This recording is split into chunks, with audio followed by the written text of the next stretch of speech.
Call Ms. Spinola back to the table and call this school committee work session to order at 6:01, I imagine. 6:01. 6:01. Ms. Leslie, please take a roll call. Ms. Spinola. Here. Mr. Charbonneau. Here. Ms. Grant. Here. Here. Please rise for the pledge of allegiance. I pledge allegiance to the flag of the United States of America and to the republic for which it stands, one nation, under God, indivisible, with liberty and justice for all. Okay.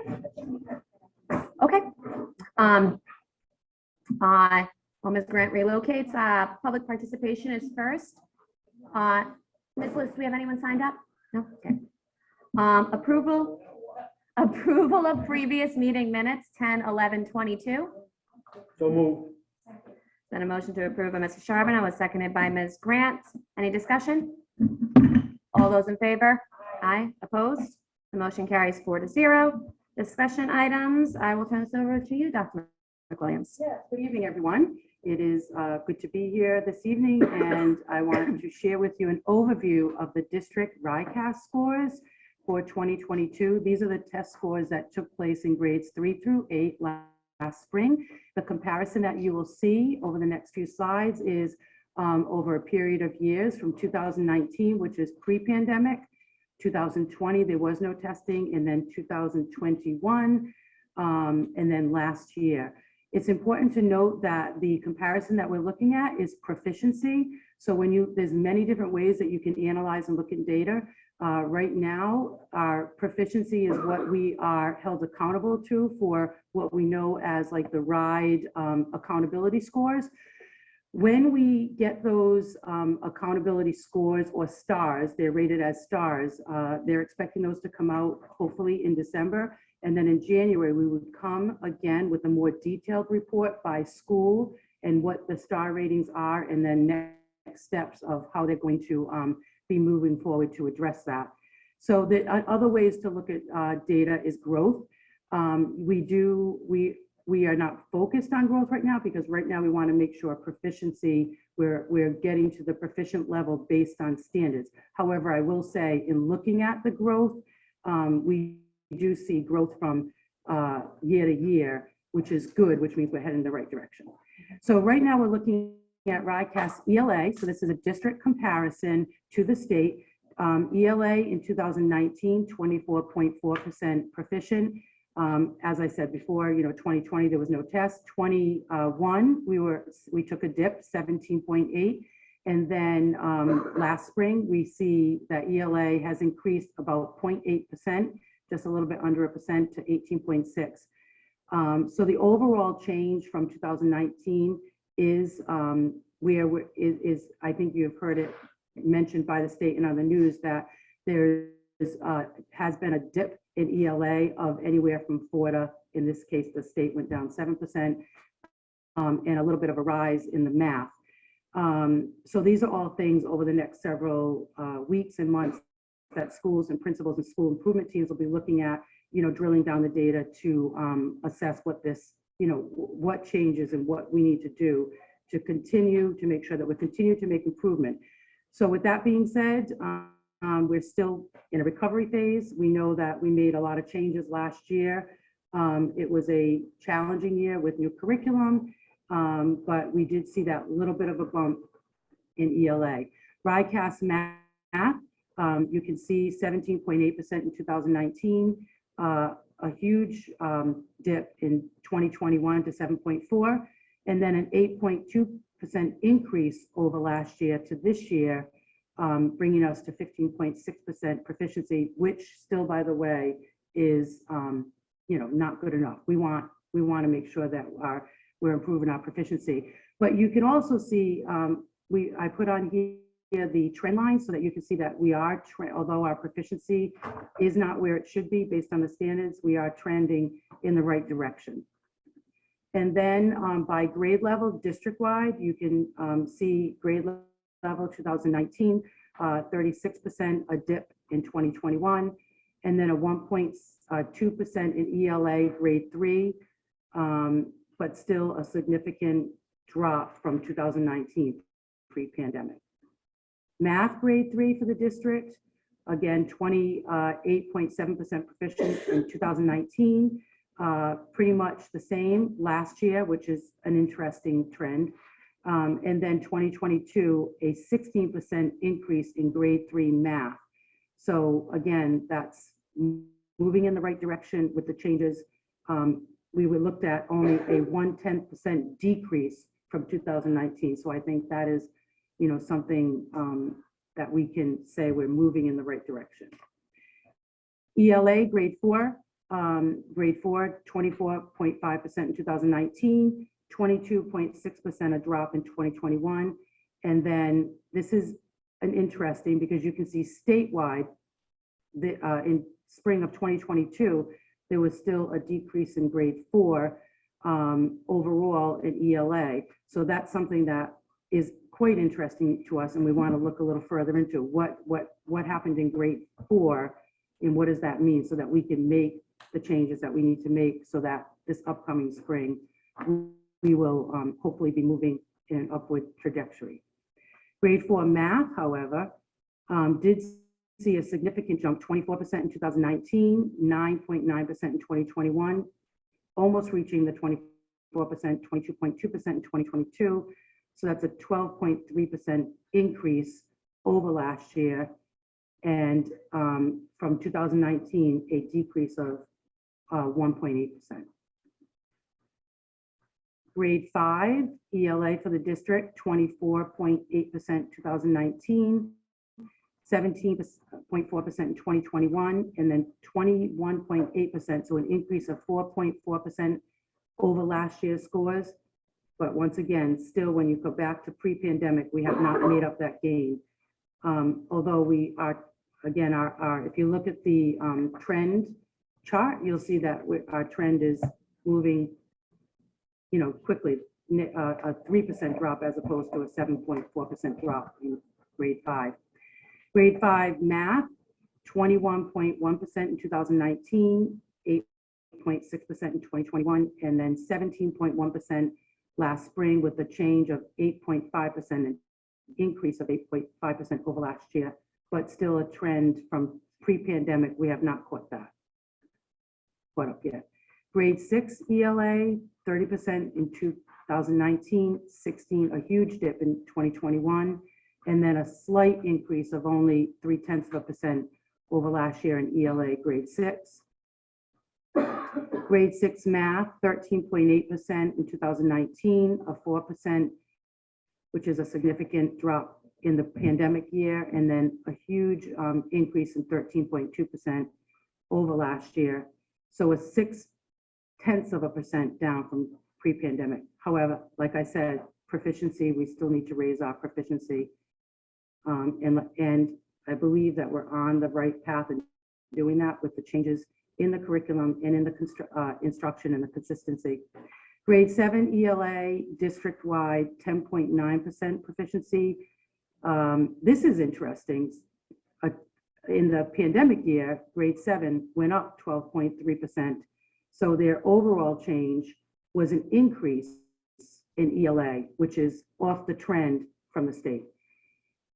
Math grade 7, 10% in 2019, 7.3% in 2021, and then a decrease in math in grade 7. So their ELA went up, but their math went down. Something to look at. Grade 8 ELA, 19% proficiency in 2019, 12.9% in 2021, and then almost getting to where the pre-pandemic was at 17%. So a change in 4.1% over last year, but still not quite at the pre-pandemic in grade 8 ELA. Grade 8 math, 9.3% in 2019, huge dip during the pandemic, and then a recovery of 5%, bringing us to a 7.5% proficiency over the last year. Still a 1.8% down over in proficiency. And that's a brief overview. Be happy to take questions. Yes. Ms. Gaffney. I actually have two questions. So the first question is, Dr. McWilliams, when you say 50, just say. Can you give me say- which page you're on? Which one? Oh, actually, it's kind of like a general Okay, question. okay. I was just kind of looking. So we'll just say, just say the First one. second page. Yeah, the Second first page. Yeah. So say you say the 18.6%. Mhm. So they're proficient. That's out of 100% Correct, in that particular grade level. correct. So if it's 18.6, there's basically Not a lot of 78, students proficient. 78% of our students who are not proficient. So my second question is, with the ESSA money, this summer, right now, I think you guys have a lot of programs going. Content and credit recovery and ramp up. Yep, and then next summer, I would assume you guys plan to put those in places also. But then once September comes, those funds aren't going to be there. So how do we continue as a district? And I know maybe this isn't a time to answer that, but how do we continue as a district to try to continue to work with our students to have them grow? Because obviously it seems like a lot of these programs that we have put in place have assisted in helping them. But I think it's something that is going to need to continue, because obviously even before COVID or during COVID, we see that we still have, 75 to 80% of our students in these particular grades who are not proficient. And like you stated, this isn't what we want, and we still have a long way to go. Right. So how do we continue? And I know, again, it's, next year, but I think on a whole, we need to continue and try to think of that. How do we continue to make sure that these students can grow? So, and I think there's a couple of different things. The first thing is, if you go pre-pandemic, right? If you look at what we had in place for curriculum, there was no consistent curriculum straight up. There was no consistent curriculum. It was, and it wasn't high quality. So I think during that pandemic year, when we got that first grant, we rolled out the ELA curriculum, and then last year the math, and now, with all these funds, the math, all the different content areas. So I think now, with a consistent, solid curriculum that goes pre-K through 12 in all the core areas, that's one thing, and that won't go away. So that's already purchased, funded, and paid for, and any follow-up after the 5 years of that grant would be replacements of materials or digital licenses and things like that would have to be incorporated into the budget. So when you look at, and I know the good majority of people, including myself, we don't want to hear we have to wait that long, because we don't have that long, right? Okay. We don't. But you have to look at what's happened historically for many years with lack of consistency. So now we have consistency. So that's one thing that's in the right place, right? And it's a little bit heading in the right direction, not enough. Second thing is, one of the other things that was not consistent, and maybe this is across the state, I can't really, I'm saying that because of my colleagues that I've spoken to, is there hasn't been a response to what we would call intervention, or a response to specifically what students need based on the standards. So one of the things that we've been working on over the last year is making sure that our teachers, because back when the Every Student Succeed Act came out, and we all were held accountable, knew that we were going to have these accountability scores, everybody started talking about Common Core standards, right? And at that time, some of the people that are here, we all went to some classes and we studied and learned about Common Core. And then all of a sudden, there was like years where it didn't continue. So one of the things that we're doing is trying to address that with professional development for teachers, because what you really need to understand is, yes, you have a good, solid green curriculum, but it's a framework, it's a tool. You really have to know the standards. So it's going back and making sure our teachers and making sure our newer teachers that are coming on board have professional development to understand on what we're calling, we have professional development series called Unwrap the Standards, so that they have an understanding of how the curriculum and the standards line up together. And then also providing instructional strategies and support to teachers in the way of professional development. Some of the things that we've done have included, and I've gotten a lot of positive feedback on a particular institute that's been being held on Saturdays, instructional strategies that teachers are volunteering their time for, to go on a Saturday to not only learn, they're going to PD after school on unwrapping the standards, they're going to forums on how to respond to the curriculum, but they're also giving of their time on Saturdays, many of our teachers, to participate in professional development on instructional strategies. So I think what's happening is we're getting to a point where we're dovetailing some things together to create a full, putting the pieces of the puzzle together and to create consistency.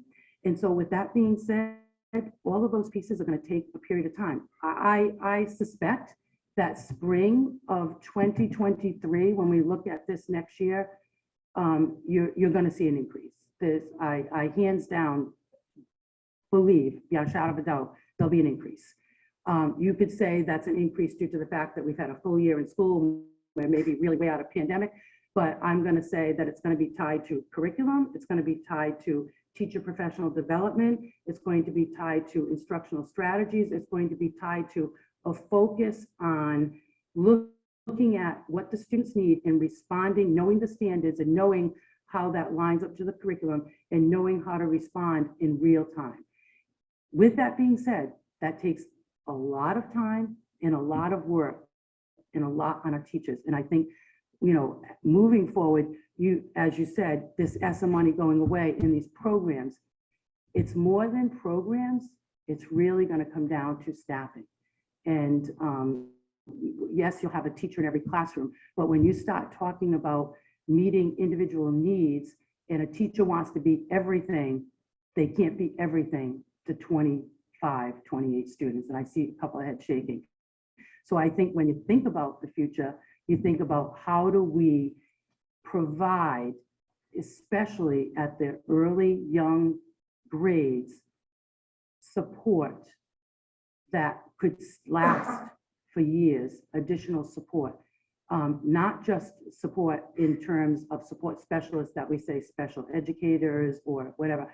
I'm talking about, you know, support possibly in paraprofessionals or teaching fellows or things like that, because what it's going to take years to recover, but it's going to take more people, more time. So it's taking a lot more to educate and a lot more people to educate one student. So we have the programs in place, we have consistency in place, we have teachers responding, teachers wanting to be, they want to do the best they can.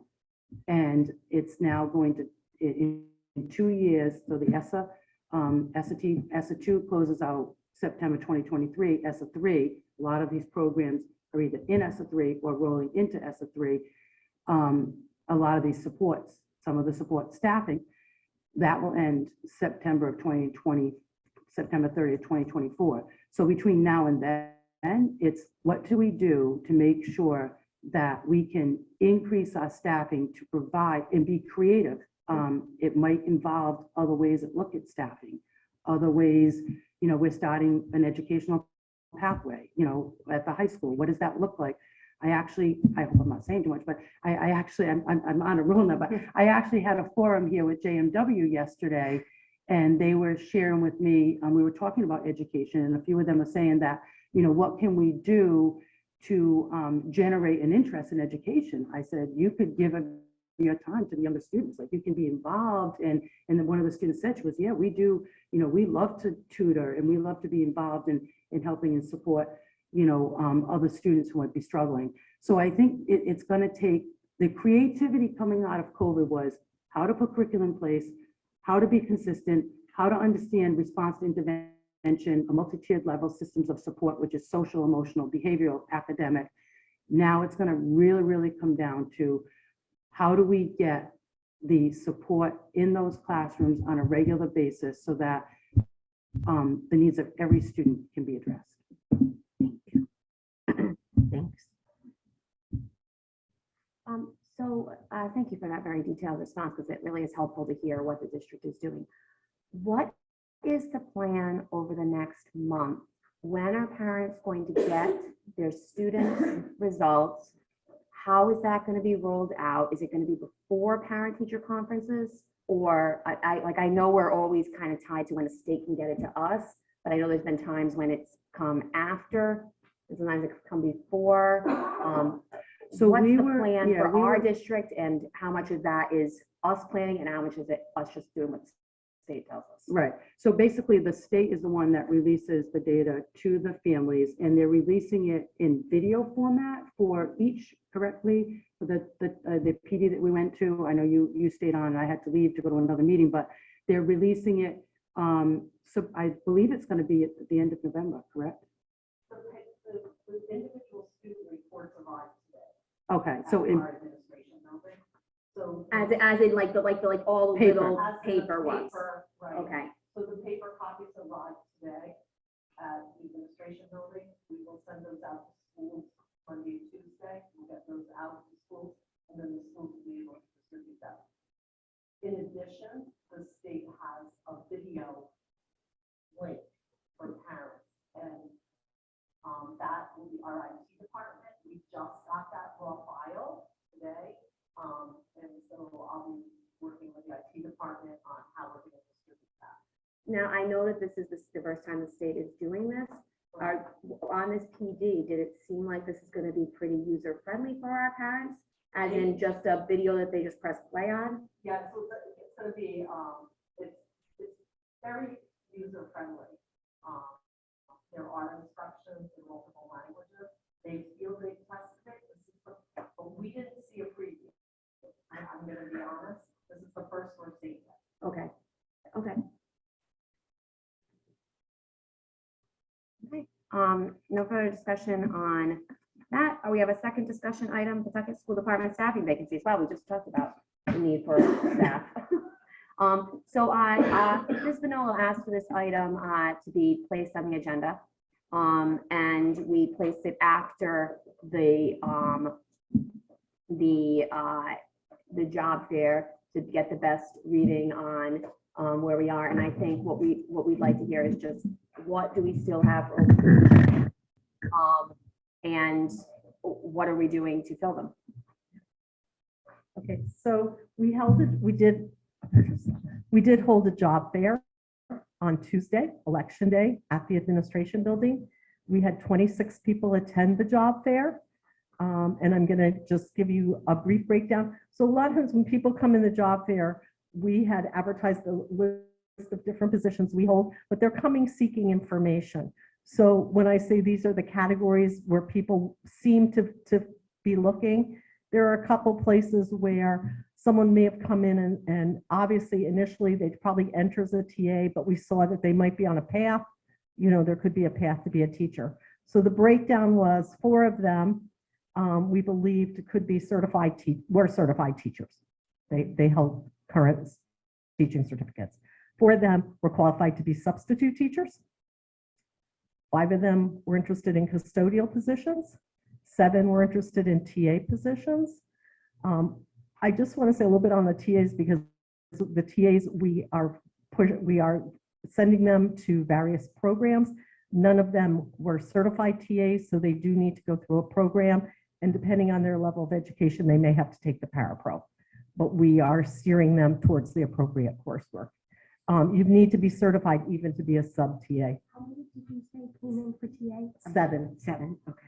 Lunch monitors 3, 1 clerk, and 2 others. In the when I say other, those were people that didn't necessarily have qualifications to be employed by the school department, but we did send them to Aramark's way because there are positions at Aramark that they would have been qualified to fill.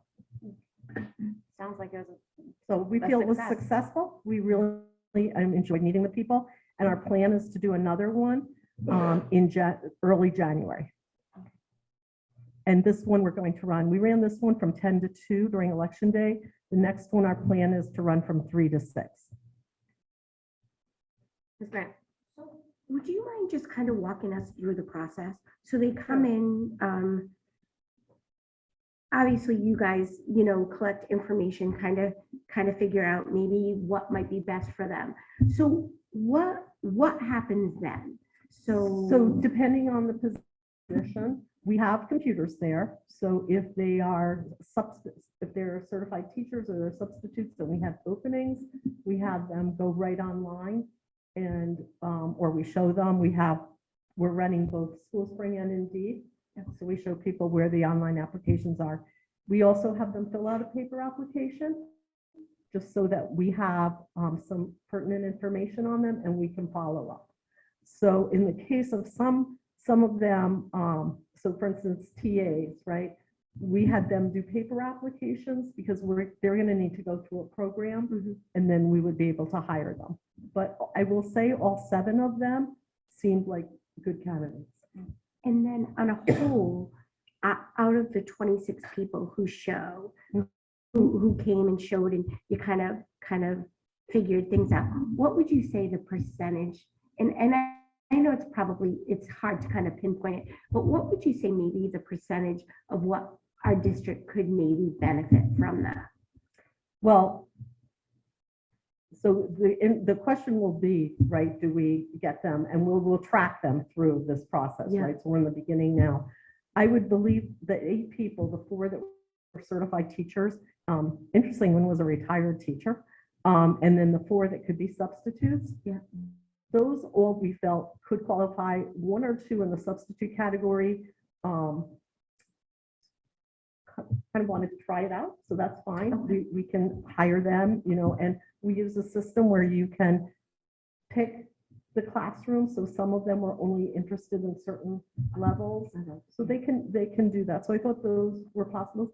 The custodial, we felt that, at least half, that, we use temps, we use custodial temps. So we were very much, encouraged them to consider that. The lunch monitors, will definitely approach all 3 of those people to be lunch monitors. As I said, the TAs have to go through that course. It's going to take a little bit of time. The clerk, we currently have some openings, so we had that person apply for those positions, but we are also trying to encourage, we really need sub clerks. So that's another avenue into the school department. So, overall, there's always people who the job doesn't necessarily fit with for whatever reasons, childcare, their personal life, benefits, people. We had a person who, I should say, it's like, one of the substitute people really had to think about whether they would pursue a position right now that didn't have benefits, so that's something people are looking for.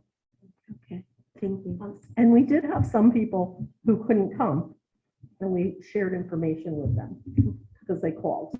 So Yeah. we did get some calls from people as well. Ms. Manal? Did we have any applicants or anyone who was interested in the positions that we need, Currently have open.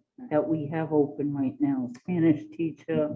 No. No. So the teaching applicants that we had, there's one potential that we would need to see the transcripts. But unfortunately, they were in areas, but they can substitute. We absolutely need substitutes, and we would love to have certified substitute teachers. So off of that, can we get an update on what we currently have? Yes, she has. Open? Sure. Thank you. So we currently have 15 openings. Of those openings, 3 are just pending certs, which means that the people are subbing in those positions and we're waiting for the certs to be issued from RIDE. So that brings us down to 12. 3 are what we call ready to fill, which means we've interviewed and we're in the process of offering the positions. We also have 10 TA positions open. So We all, currently have no custodial positions open. so that means that all of our positions that I remember the last time we had a math teacher at I don't know, That was one of the filled. high schools, maybe, Shay, maybe, we had, so all of those. So the only positions that are not ready to fill or pending are TA positions? No, No, No, I'm there sorry. are, so we have, for instance, we have some a retirement coming up, so that position is not yet filled. We have some special education positions that are not yet filled. We have some itinerant positions, so that music, art that are not filled. We have some librarian positions which are not filled. It's very hard to fill, and we have a Spanish, 2 Spanish, but we have 2 Spanish open. One is, we're just waiting for the cert. And the second one is, I should add, as of probably an hour ago, I can move that one into the ready to fill. That's right. Wait, in regards to pending certifications, how many, and I don't know if you know this off the top of your head, how many teachers do we have in our district that are on these certs? And so once they get these certs, I'm assuming for us to continue to keep them, these certs are only good for so long, correct? It depends on the situation, right? Okay. In some cases, when I say pending cert, it's because we're waiting for a reciprocal cert. So that's a permanent certification. It could be someone who's coming in from Massachusetts and we're just waiting for RIDE to issue a Rhode Island certification. So that becomes a permanent. I do not know off the top of my head, I can certainly find out for you how many emergency certificates. Those are somewhat divided into a few different categories because many of our teachers come in and they are certified. They have let's say a 1 to 6 elementary, they're teaching a grade 3, but that job requires an MLL cert as well. So they may be on an emergency MLL, but they hold an actual certification. An emergency cert, or sometimes you'll hear, there's a couple different types of emergencies. Those are good for 1 year. And what we do is we hold meetings with those teachers on regular intervals to make sure that they're aware of the requirements and that they're meeting them as they go. So one of the requirements of an emergency cert is you need to take the appropriate praxis test in the first year. You need to be enrolled in an approved program, that sort of thing. So we help them with that as we guide them through that process. So if, just say for example, if we have a teacher who needs to have classes or take what they need to take, and it might, do some of these classes take longer than a year, that we could just renew the cert for them if we see that they are progressing and taking classes to really want to keep this job? You have 3 years. support.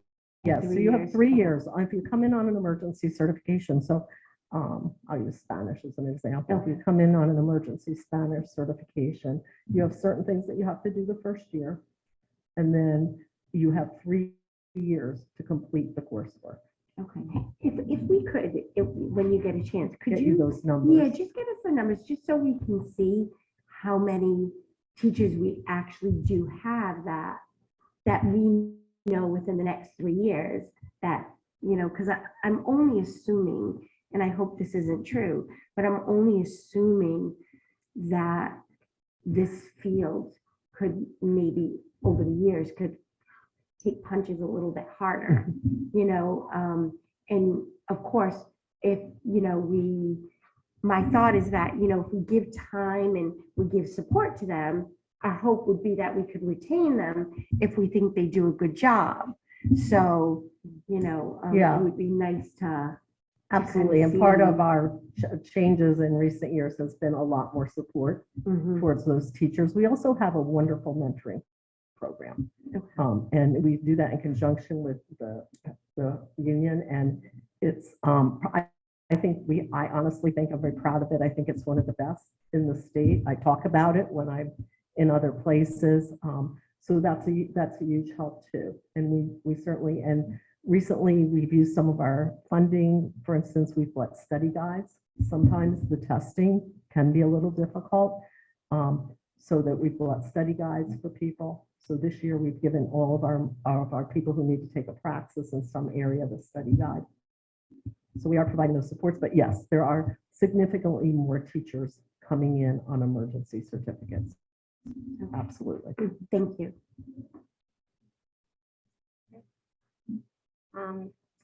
This is a discussion item. There is no vote on it. Then a motion to adjourn by Mr. Charbonneau, and seconded by Ms. Grant. Ms. Manolo, any discussion? All those in favor? Aye. Opposed? Motion carried.